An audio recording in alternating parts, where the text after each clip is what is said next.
오늘은 챕터 6 아이의 학습 능력을 높이는 엄마의 말습관 두 번째 시간입니다. 엄마의 말로 스킨십을 하자. 미국의 심리학자 해리 할로우의 흥국 원숭이 엄마 철사 원숭이 엄마 실험. 그러니까 원숭이 모형을 두고 한 원숭이는 흥겁으로, 그러니까 이렇게 옷처럼 이렇게 입혀놓고 한 원숭이는 이렇게 철사 그 조형물로 이렇게 철사 원숭이 엄마 실험은 어릴 때에 그런 실험이 있어요. 그거 유튜브에 쳐봐도 이게 나오는 건데요. 어릴 때의 접촉이 이후 다른 발달에 어떤 영향을 미치는지 알아보는 것이었다.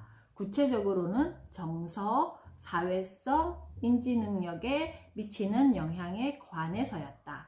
크기가 다른 두 개의 뚜껑 중 크기가 큰 한 개 안에 음식을 넣어 아기 원숭이들에게 음식을 찾게 하는 실험을 했다. 음식은 항상 크기가 큰 뚜껑 안에 넣었기 때문에 아기 원숭이들이 몇 번만으로도 충분히 학습할 수 있는 정도였다. 가짜 원숭이 엄마에게 양육된 아기 원숭이들은 큰 뚜껑 안에 음식이 들어 있었음에도 그것을 예측하는 학습을 하지 못했다. 진짜 원숭이 엄마에게 양육된 아기 원숭이들에 비해 인지 발달이 늦은 것이었다.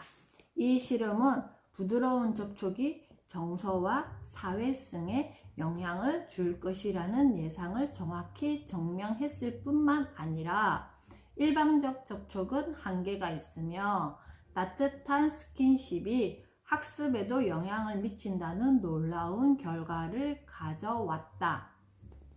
자, 제가 어저께 저는 우리 아이들을 키울 때 거의 키즈 카페라는 곳을 가보지 않았어요. 근데 어제 어디를 다녀왔냐면은 저희 강아지가 있잖아요. 강아지를 데리고 애견 카페라는 곳을 처음 가봤습니다. 근데 거기서도 제가 그런 생각을 했어요.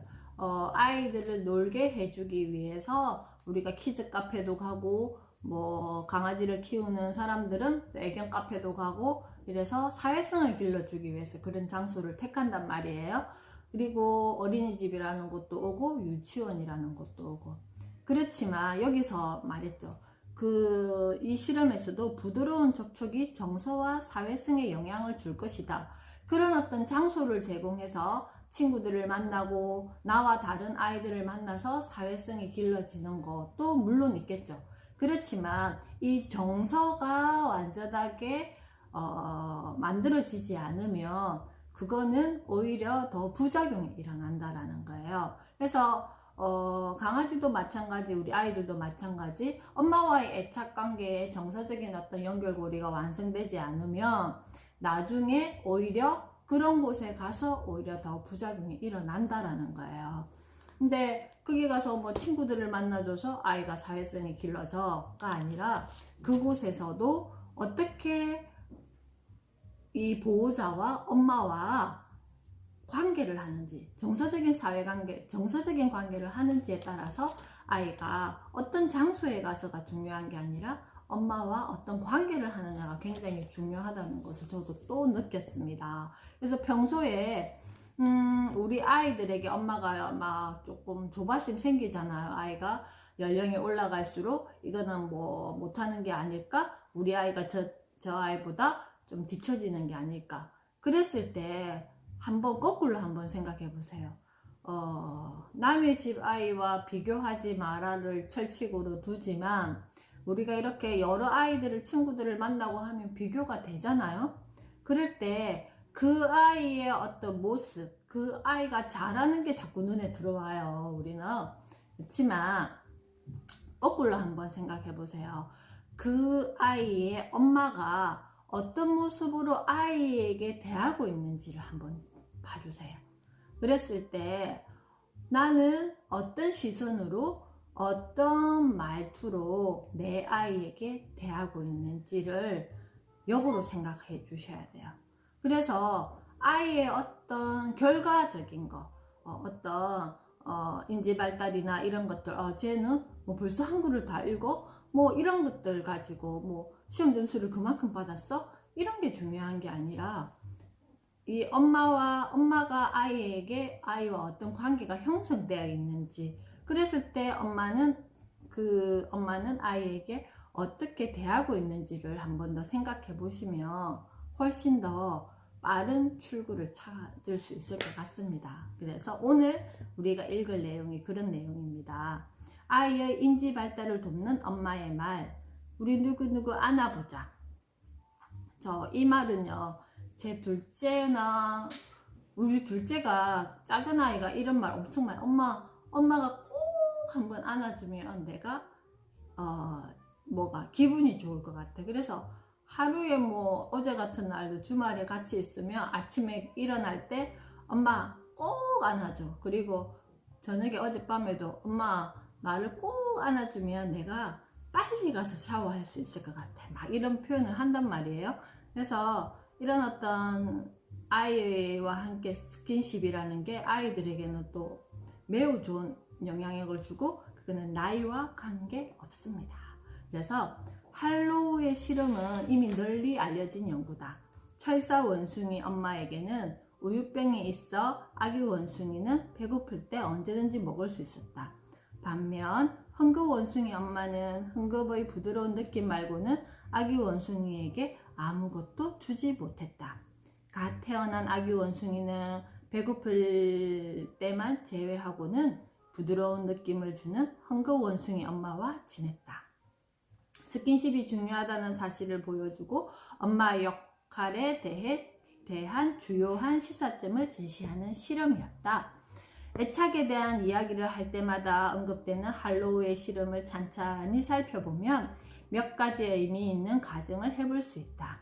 이 실험에서 아기 원숭이가 선택한 것만 봐도 엄마가 주는 느낌의 중요성, 즉 부드러운 접촉의 중요성과 애착의 상관관계는 재론의 여지가 없을 정도다. 엄마라면 누구나 여기서 더 깊이 있게 파고들어 아이를 키우는데 벤치마킹을 해볼 필요가 있다. 헝겊 원숭이 엄마는 아기 원숭이를 안아주지 않았다. 아기 원숭이가 일방적으로 안았다. 만약 기계적인 작동일지라도 아기 원숭이가 안길 때 헝겊 원숭이 엄마가 팔을 벌려 같이 안아줬다면, 헝겊 원숭이 엄마가 먼저 팔을 벌려 아기 원숭이를 안아줬다면 아기 원숭이는 큰 뚜껑 안에 든 음식을 찾아내는 학습을 할 수 있지 않았을까? 영국의 정신분석가 존 볼비는 할로우의 연구 결과가 엄마와 아이 간 애착의 중요성을 보여준다고 이야기하며 앞선 가정에 대한 답을 내놓았다. 엄마와의 접촉은 아이가 세상을 향해 나아가는데 원동력이 된다는 것이다.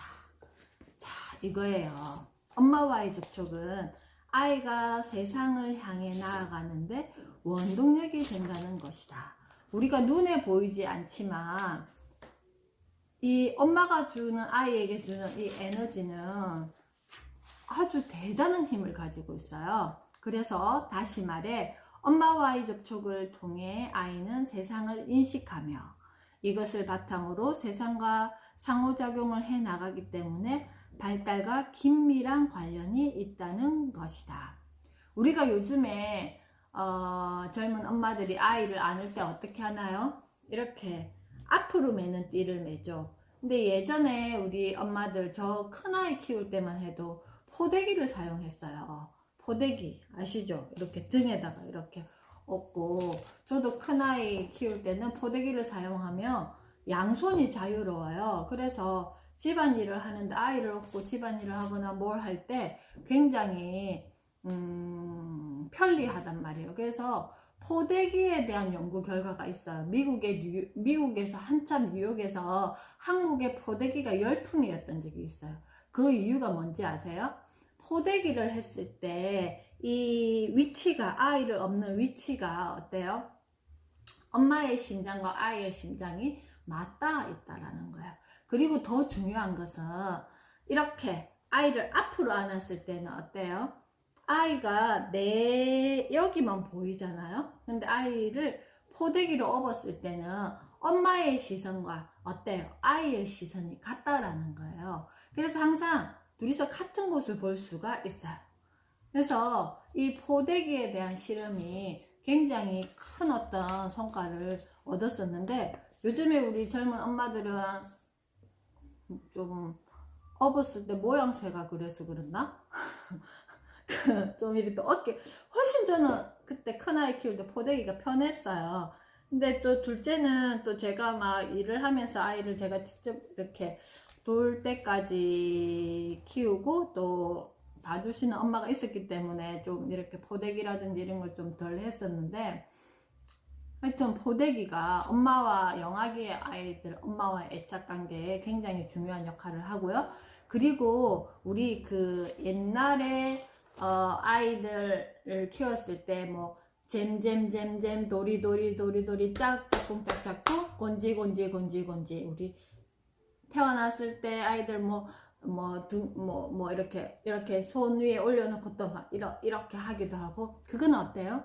나와 아이 사이에 중간 매개체가 없이 아이와 끊임없이 스킨십을 하는 동작들이에요. 거기에는 정말 우주의 어떤 원리가 다 숨겨져 있어요.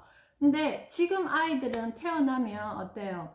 나와 엄마와 아이 사이에 여러 가지 것들이 굉장히 많이 방해 요소가 있어요. 그래서 엄마는 보세요. 아이를 안을 때는 아이의 시선을 그냥 여기에다가 탁 가둬놓죠. 그리고 아이가 놀이할 때는 너무 많은 놀잇감을 엄마와 아이 사이에 이렇게 가로막아둬요. 그래서 엄마는 항상 아이가 그 놀잇감에 가는 시선을 같이 따라간다라는 거예요. 그래서 애착 관계를 할 수 있는 그 시간들이 많이 생기지가 않아요. 그래서 차라리 영아 아이들 같은 경우에는 놀잇감이 없는 이 구조가 훨씬 좋아요. 왜냐하면 그래도 뭐 이렇게 놀잇감 가지고 놀아야 되지 않을까요? 그런데 엄마가 나와 직접적인 스킨십을 하지 않고 어떻게 하냐면은 아이가 가는 그 시선에 내가 막 손님인 것처럼 그 놀잇감에 의존해서 자꾸 놀려고 하니까 나와 아이 사이에 누가 방해를 한다? 놀잇감이 방해를 한다라는 거예요. 그래서 직접적인 스킨십을 하게 하는데 거리가 점점 멀어지고 있는 형태입니다. 이와 같은 연구를 잘 활용하면 아이의 학습 능력을 높일 방법을 자연스럽게 찾아낼 수가 있다.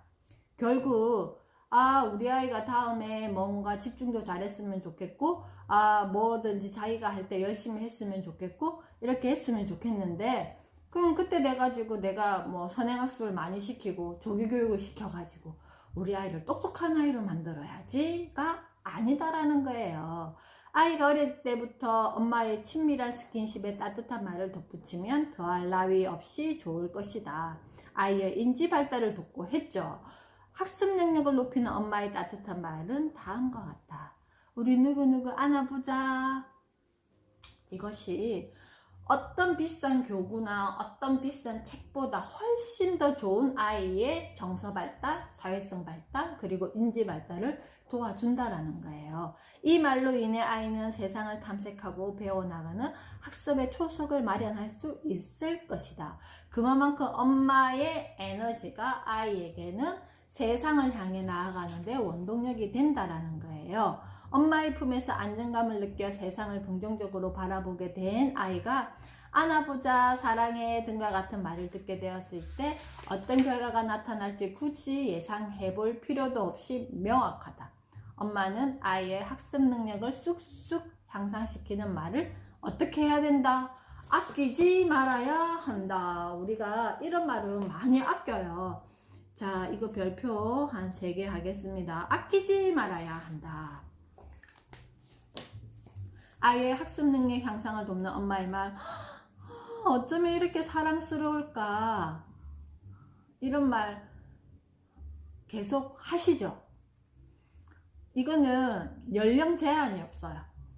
그냥 엄마 눈에는 우리 아이들이 사랑스럽잖아요. 그죠? 막 떼쓰고 막 이러면 내가 힘들 때도 있지만 그냥 그것도 그냥 웃으면서 넘어갈 수 있는 여유가 있어야 돼요. 아이고, 웃으면 더 예쁜데 이렇게 하니까 사랑스럽긴 하네. 그렇지만 엄마 마음이 조금 힘드네. 맞죠? 그렇게 우리가 이런 말들을 좀 이런 말들을 좀 이렇게 안 아꼈으면 좋겠어요. 좀 이렇게 해프게 좀 아이들에게 이런 표정과 그리고 말들, 그죠? 그래서 어쩌면 이렇게 사랑스러울까? 엄마야, 우리 아들 이제 고등학생이고 중학생인데 이 다 큰 남자에게 어떻게 그런 말을 해요? 제가 어저께도 22살 우리 아들 요즘에 아르바이트 한다고 안성에 가 있는데 4일 휴가 받아 왔단 말이에요. 일어서서 새벽 4시에 들어와 아이들이 11시쯤 제가 깨우면서 얼굴을 이렇게 문질러 줬어요. 그냥 제가 일어나라, 빨리 일어나라, 오늘 이제 올라갈 건데 좀 일찍 일어나서 밥 먹어야, 이런 개념보다 그냥 제가 그냥 아무 말 하지 않고 오늘은 몇 시에 일어날 예정이야, 오늘 너는 스케줄이 어때, 그런 것들을 물으면서 얘를 얼굴을 이렇게 부드럽게 마사지를 해줬어. 그랬더니 얘가 있잖아요, 싹 웃으면서 엄마, 나는 12시 반에 일어날 거고 나가서 점심을 먹고 3시 반 뭐 하여튼 좋은 말로 이렇게 저한테 계속 이야기를 했어요. 그래서 이런 말은요, 어쩜 이렇게 사랑스러울까. 남편하면 또 남편에게 우리가 이렇게 해주면 얼마나 좋아하겠어요. 그렇지만 힘들긴 하죠. 그렇지만 훈련해야 돼요. 생후 6개월 정도가 지나면 아이가 거부해도 꼭 거쳐야만 하는 성장 과정이 있다. 그래서 저는 직접적으로 우리 남편에게 어쩜 이렇게 사랑스러울까 말하기는 조금 그렇잖아요. 그런데 그런 거는 해요. 만약에 우리 집 강아지 목욕시키는 거라든지 그 다음에 뭐 이렇게 털 관리하는 거라든지 이런 것들 위생 미용을 남편이 즐기면서 한단 말이에요. 그러면 제가 퇴근하고 오면 자기도 퇴근하고 와서 저 퇴근하기 전에 막 목욕을 깨끗하게 시켜놓고 막 이렇게 뽀얗게 강아지를 해놔요. 그러면 어머나, 어떻게 이렇게, 나는 정말 빗질하기도 힘든데 어떻게 이렇게 깨끗하고 포송포송 이렇게 어떻게 목욕을 시켰어? 이러면 속으로 얼마나 기뻐하는데요. 이렇게 고개 숙이고 있지만 그게 보여요. 그래서 그런 어떤 이 말의 어떤 말투 있잖아요. 이런 것들 칭찬해 줄 때도 조금 오버해가지고 그렇게 해주면 정말 다음에는 더 신이 나서 한단 말이에요. 이때 아이는 나름의 혹독한 시련을 만나게 되는데 이 과정은 엄마가 아이를 지극히 사랑한다고 해도 대신해 줄 수가 없다. 이유식은 아이가 먹기 싫어도 건강한 발육을 위해 꼭 필요하며 변기에 앉아 배변을 하는 일이 번거롭고 힘들어도 반드시 해야 된다. 이 시기 아이에게 학습이란 하기 싫어도 해야 하는 것, 엄마의 말을 잘 들어야 하는 것이다. 이러한 학습 과제를 잘 해내야 하는 아이는 이후 발달 단계로 나아가며 더 잘 자란다. 이때 학습 능력을 높여주는 엄마의 말이 있다. 자, 보세요. 어쩌면 이렇게 사랑스러울까. 우와, 어쩌면 이렇게 잘 먹을까. 한 숟가락만 먹어도. 어이구, 어쩌면 이렇게 변기에서 똥도 잘 싸고 소변도 잘 쌀까. 어이구, 예뻐라. 이런 것들 있잖아. 특히 배변 훈련 하는 아이들, 지금 팬티 기저귀를 하고 있어도 한 번 이렇게 했을 때 굉장히 긍정적으로 내가 뭔가 원하는 것들 있잖아. 아이가 발달 단계에서 정말 기저귀를 떼야 되거나 우유병을 떼야 되거나 막 이런 것들에, 그리고 뭔가 혼자서 책을 보거나 막 이런 것들이 있을 때는 정말 놓치지 않고 우리가 적극적으로 아이에게 어이구, 혼자서 옷을 입었을 때도, 혼자서 신발을 신었을 때도, 혼자서 뭔가 이렇게 샤워를 했을 때도 뭔가 작은 것들 있잖아. 아이가 했던 것들을 우리가 조금 오버해서 어이구, 어쩜 이렇게 잘할 수 있어? 엄마가 깜짝 놀랐네. 이러면 아이가 어떤 마음이 들겠어요? 우리 엄마가 나의 어떤 사소한 행동 하나도 놓치지 않고 이렇게 적극적으로 나에게 반응해주네. 그게서 신이 나서 아이가 더 하게 되는데, 막 이런 거 있잖아. 내가 언제까지 우리 아이 이런 걸 해줘야지 하면서 막 뭔가 달리기 선수처럼 막 이래가지고 안 했을 때 막 지적질 하면서 너 이거 왜 안 했어? 이렇게 했을 때는 정말 이만큼 갔다가 다시 거꾸로 반대로 마이너스로 돌아와요. 그러면 갈 길이 더 멀어진단 말이에요. 그게 내가 재촉함으로써 갈 길을 빠르게 하는 게 아니라 내가 재촉하는 그 말 한마디 함으로써 아이가 이만큼 나갔다가 다시 거꾸로 돌아와요. 그러니까 그런 말 하지 말고 아이고, 어쩜 이렇게 사랑스러울까? 아이고, 어떻게 이렇게 다 했어? 어머야, 깜짝 놀랐네 엄마가. 막 이런 것들 있잖아요. 이거 좀 해야 돼요. 저는 요즘에 특히 한 1년 전부터 이런 말을 적극적으로 사용하고 있어요. 특히 우리 사춘기 딸에게 하다 보니까 이 말을 우리 아들이 제대하기 전에 막 군대에서 전화 오면 막 이런 말을 또 한단 말이에요. 우리 엄마가 이상해 막 이렇게 해요. 그러면 엄마야 언니 삼촌포 말을 잘 못 이네 하면서 삼촌포 말이 좀 바뀌었어 하면서 제가 막 이야기를 해요. 혀 짧은 소리를 하면서. 근데 아이들이 그 말이 듣기 싫을까요? 엄마가 일단 기분이 좋아 보이잖아. 그러니까 아이도 굉장히 입에 미소를 머금죠. 옆에서 남편도 어떨까요? 그런 말을 들었을 때 기분 나쁘지는 않겠죠. 그죠? 그래서 우리가 이런 어떤 말의 습관들, 특히나 아이가 더 나이가 먹어갈수록 더 3살 때, 4살 때 너무 예뻤을 때 내가 엄마야 3살 안 예쁜데요. 4살 너무 힘들어요. 할 수도 있지만 우리 2살 때 너무 예쁘잖아요. 이렇게 아이가 첫 발을 딱 뗐을 때 우리 어떻게 감탄해요? 와! 이런 어떤 마음으로 쭉 아이에게 그 텐션으로 아이에게 이렇게 해주셔야 된다는 겁니다.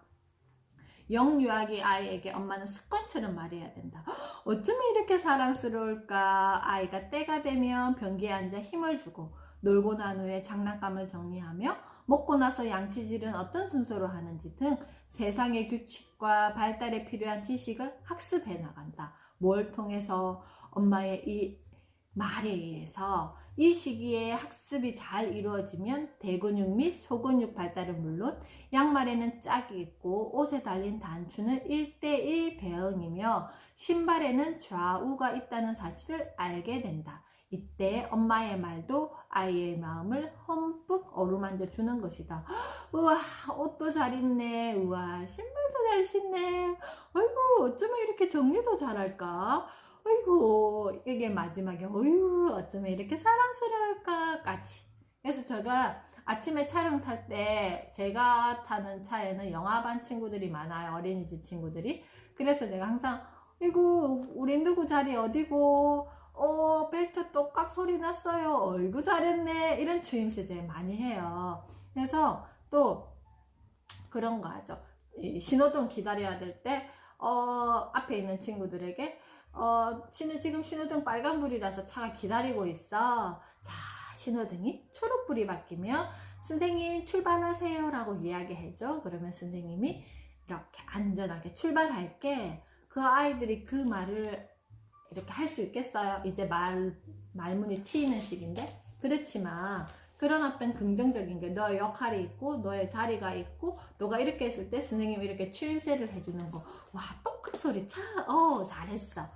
누구 자리 찾아갔어요. 이런 것들을 하면 아이가 기분 좋게 그 시간을, 차 안에서의 시간을 지낼 수 있잖아요. 그죠? 그래서 아이가 기본 생활 습관을 형성해가는 시기에 엄마의 말 습관도 함께 발전하는 목표를 세우면 좋다.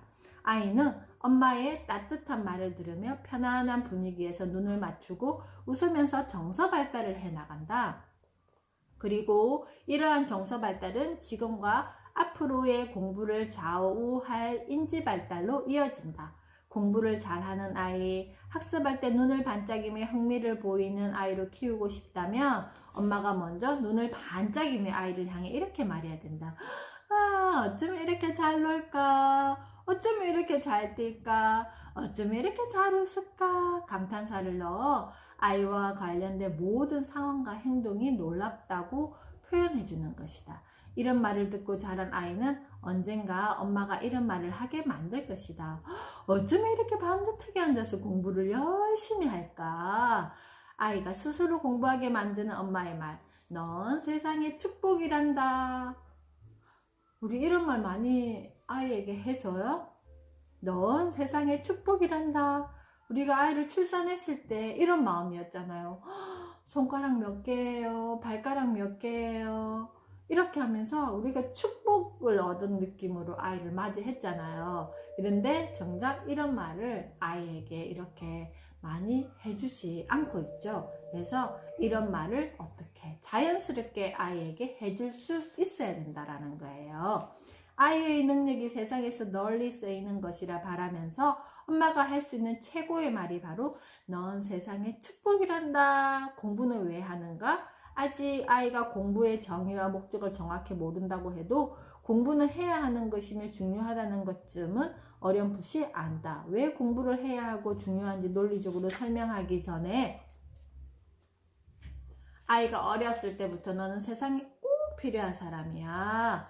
이런 느낌을 채워주는 것이 이후 학습에 도움이 된다. 학습은 세상에 대해 호기심을 갖고 새로운 것을 탐색하며 배워나가는 과정이다. 그래서 네가 이 공부를 해서 점수를 많이 받아야 돼. 그리고 성적이 높여야 돼. 그거는 정말 시험지 그 네모 속에 아이를 가둬버리는 거예요. 그런데 너는 세상에 꼭 필요한 사람이야. 그렇게 하기 위해서는 어떻게 해야 돼? 세상에 대해서 너가 많이 알아야지 정말 너라는 사람이 너의 존재를 세상에 빛나게 할 수 있을 거야. 그렇게 하기 위해서 지금 이 시기에 너는 학생이기 때문에 어떻게 한다고? 세상을 열심히 배우는 무엇을 해야 돼? 공부라는 것을 해야 되는 거야. 새로운 것을 배우고 그게 내 몸에 배이며 이 아이가 나중에 정말 사회인으로서 되었을 때 정말 세상에 대해서 구체적으로 이제는 자기가 몸을 다해서 할 때 이제는 직접적인 세상을 배워나갈 것이잖아요. 그래서 학습은 세상에 대해 호기심을 갖고 새로운 것을 탐색하며 배워나가는 과정이다. 여기에 대한 정의를 우리 엄마 아빠가 정확하게 가지고 계셔야 된다는 거예요. 단지 시험 성적을 올리기 위해서. 그래서 어떻게 할 건데? 좋은 대학 가야죠. 좋은 대학 가면 뭐 할 건데? 좋은 직장을 구해야죠. 좋은 직장을 구하면 뭐 할 건데? 자살률도 높고 행복지수는 바닥이고. 그랬을 때 이 아이들이 정말 20살 사회를 마주했을 때 어떤 마음으로 사회를 맞이할 것 같아요?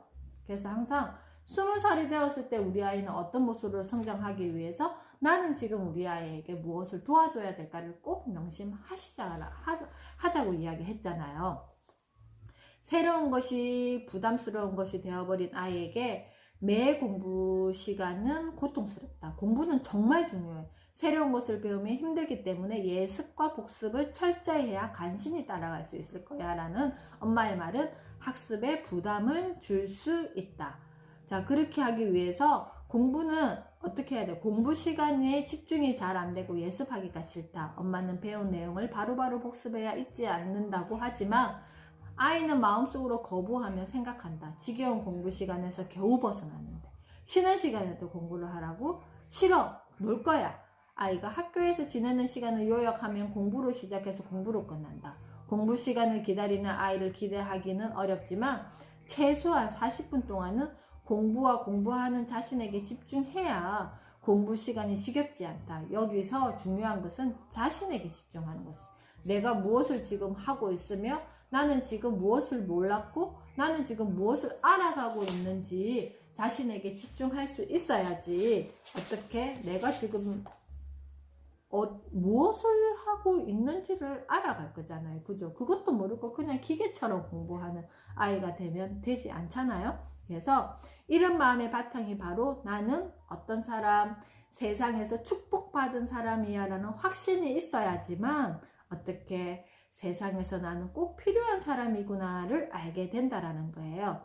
그래야 매 시간에 배우는 학을 어떻게 한다고요? 자신에게 흡수하고 이후 습을 하게 되는 것이다. 습이라는 한자를 살펴보면 스스로 날기 위해 날개짓을 연습한다는 의미를 담고 있다. 다른 누군가가 즉 엄마가 대신해 줄 수 없는 날개짓이다.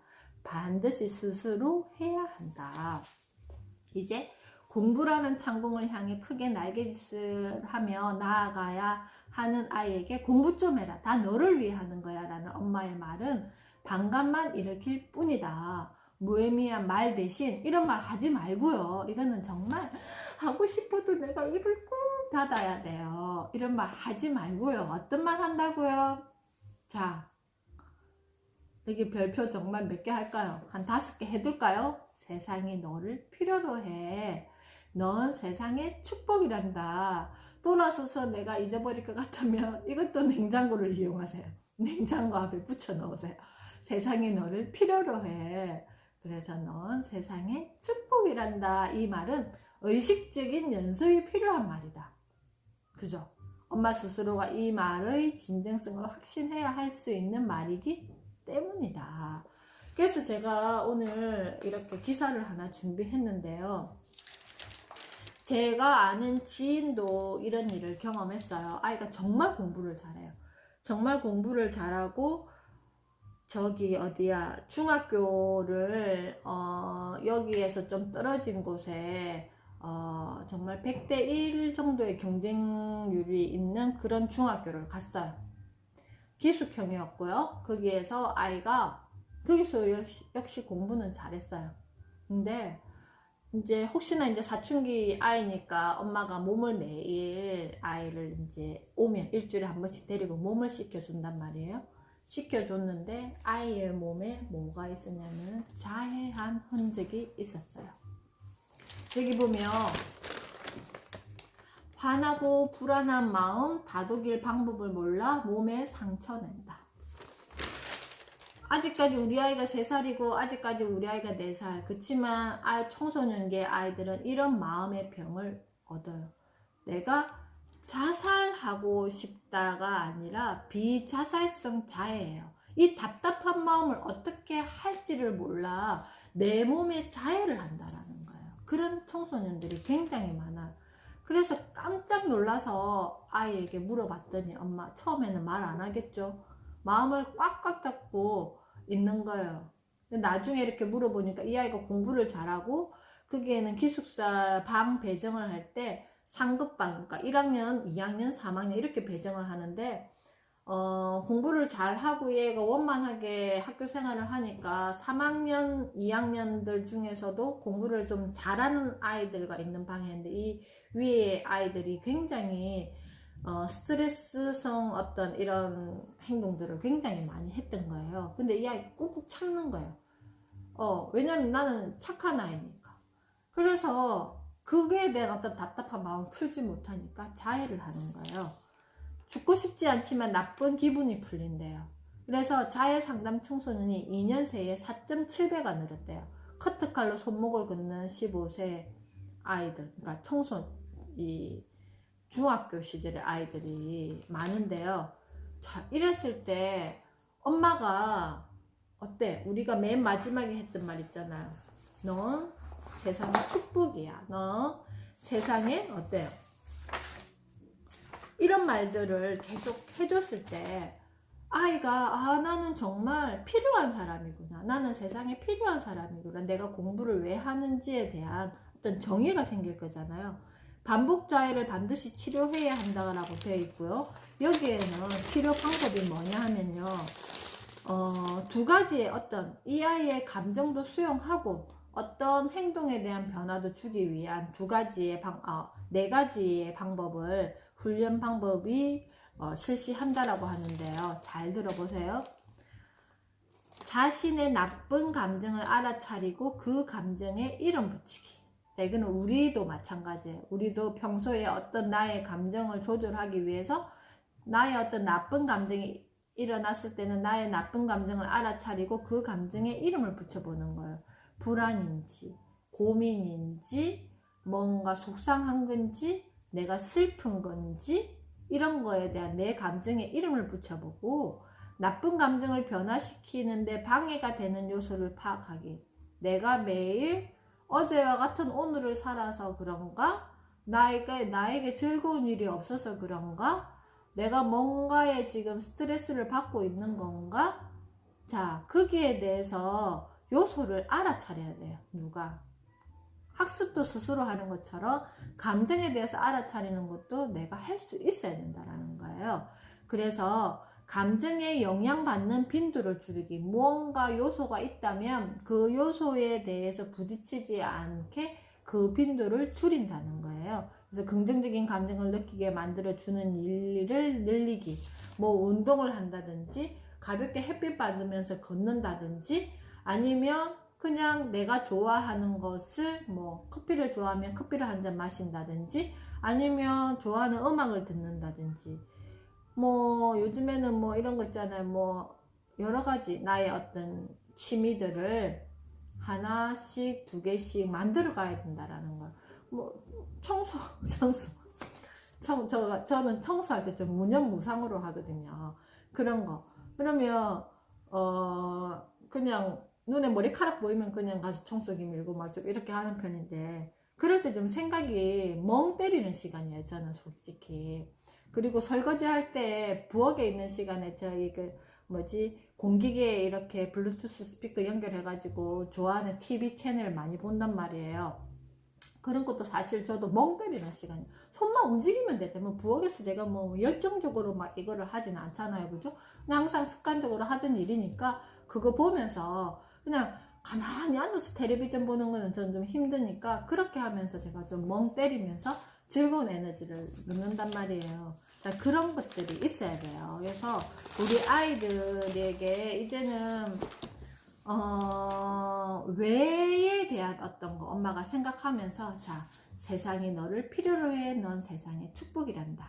이 말 참 하기 힘든 걸 수도 있지만 이 말을 의식적으로 습관적으로 할 수 있는 우리 엄마들이 되셨으면 좋겠습니다. 자, 오늘은 여기까지 하고요. 내일은요 28번째 시간입니다. 아이의 흥미와 재능을 파악하자 편으로 내일 이 시간에 만나 뵙도록 하겠습니다. 오늘도 수고하셨습니다. 감사합니다.